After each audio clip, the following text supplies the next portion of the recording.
This is Surfing Through Cinema. I'm your host, Hawaii Harry. Today I'll be discussing the next film for Classic Hollywood Week. Starring Gene Kelly and Debbie Reynolds, this episode is all about Singin In The Rain from 1954.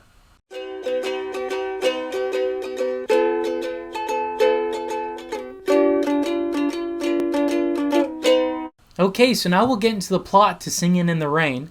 So Don Lockwood, he's a popular movie star, and the studio has him in a fake relationship with Lena Lamont. And when the film starts off, they're walking into their premiere of their newest film, and the setting is during the 1920s, just before the sound era. So these are silent film actors. Don kind of breaks the fourth wall and describes his life leading up to becoming a famous actor, and how he did all kinds of vaudeville and that type of show before he was an actor. The studio has him and his co-star Lena Lamont in a fake relationship, much to the chagrin of Don. He absolutely hates it, and it seems that Lena takes it seriously. She really thinks they're in a relationship, and he just is not having it. And after the premiere of the film, he's surrounded by all kinds of fans, and to kind of escape the fury of it, he runs and jumps into a moving car where he runs into Kathy, played by Debbie Reynolds. They talk about movies, and she thinks they're absolutely ridiculous. She herself claims to be a stage actress and thinks that acting is kind of a waste of time and kind of, dishonoring the honor that stage acting is. And funny enough, though, she drops him off at an after party, and it turns out she's actually part of the entertainment for evening. She's one of the chorus girls. And she's absolutely furious to see Don there again because they kind of had a disagreement. And she has a pie in her hand, tries to throw it at him, but misses and hits Lena in the face. And everybody freaks out, and she gets in trouble. Kathy does.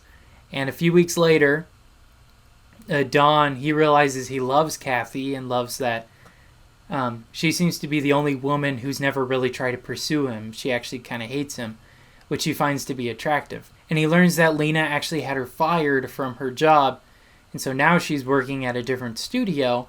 So he and Cosmo, his friend, they go and find her there and try to recruit her for the newest film, The Dueling Cavaliers. And the studio head decides and agrees with it, and she's signed on to the movie. While they're filming the movie, Warner Brothers decides to release their newest film called The Jazz Singer, and sound movies are taking the world by storm.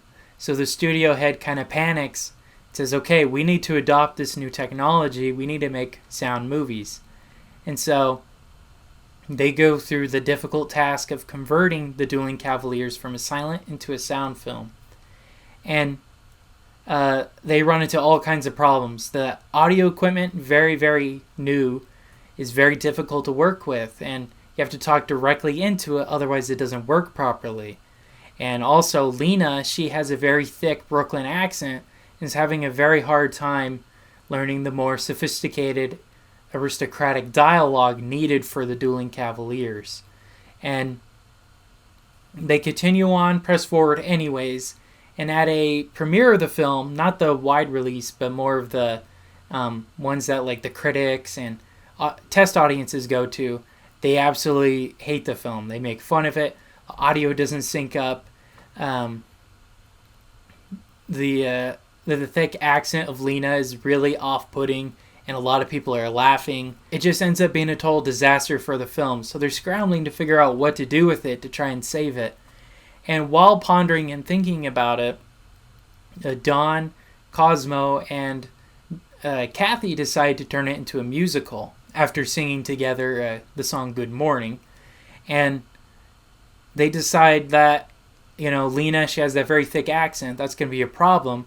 So they decide, hey, why don't we dub Kathy's voice over Lena's? Then the audiences will think she has this beautiful voice. And at the premiere of it, the audiences love and rave about the Dueling Cavaliers, and they want Lena to sing. And they decide, okay, well, we'll dub with Kathy. She'll be singing behind the curtain. And they decide, you know what? We don't care anymore about what Lena has to say. And they open the curtains and reveal the truth that Kathy's actually the singer. And she's kind of embarrassed about it and starts to run away. But they stop her and say she's the real star of the show, and is the one that really deserves all the credit. And then Kathy and Don, they share a kiss, and then it zooms in, and the camera pulls out, and they're in front of a billboard that says their next picture, which is Singing in the Rain, and that's where the film ends. All right, so that's the plot to Singin' in the Rain. I'm going to go on a break real quick. First, here's a message from our sponsor. This podcast is brought to you by Anchor. If you haven't heard about Anchor, it's the easiest way to make a podcast. Here's how. It's totally free. There are tools that allow you to record and edit your podcast from your computer and even your cell phone.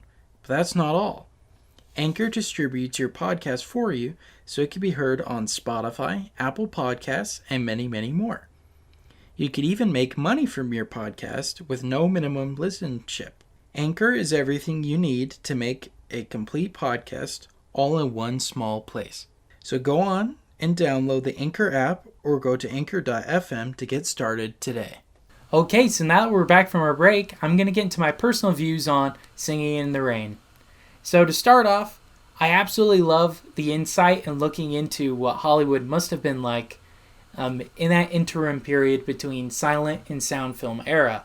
I think it's a very interesting subject and just shows that it really wasn't a crazy time. And it kind of reminds me today of how we're kind of transitioning from, studio system to now more of YouTube, podcasting, all of that. So it's a very, very similar thing going on. Like, this transition totally changed the industry forever. And so it's really interesting to see that. And knowing that probably a lot of these people were alive when that happened.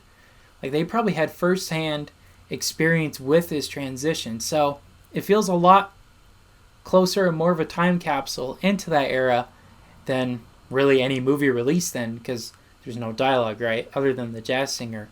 So I really love that aspect of it. Also, I love Gene Kelly, Debbie Reynolds, and Donald O'Connor. They played the three leads.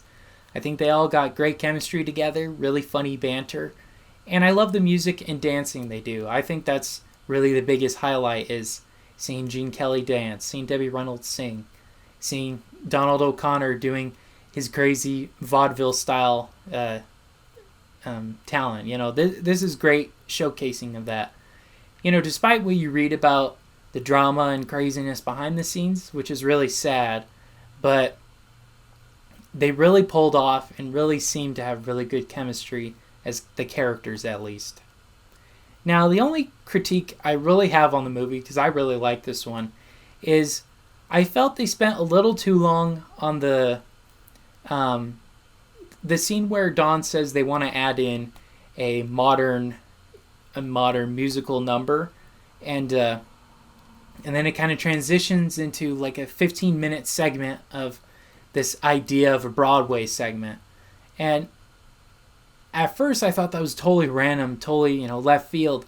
But when I did research on it, I realized the music was written before the movie was. So they had to try to find a way to shoehorn in all the songs they wrote. And that one really felt out of place, that they really didn't know what to do with it. And so I think that kind of makes the film suffer. I don't think it needed to be that long, if in it at all. Kind of felt out of place and really hindered the plot a little bit. And also, I do feel that the plot kind of runs out of steam. Once they transition and make the movie into a sound film, it kind of just stagnates, and there's nothing really else that happens.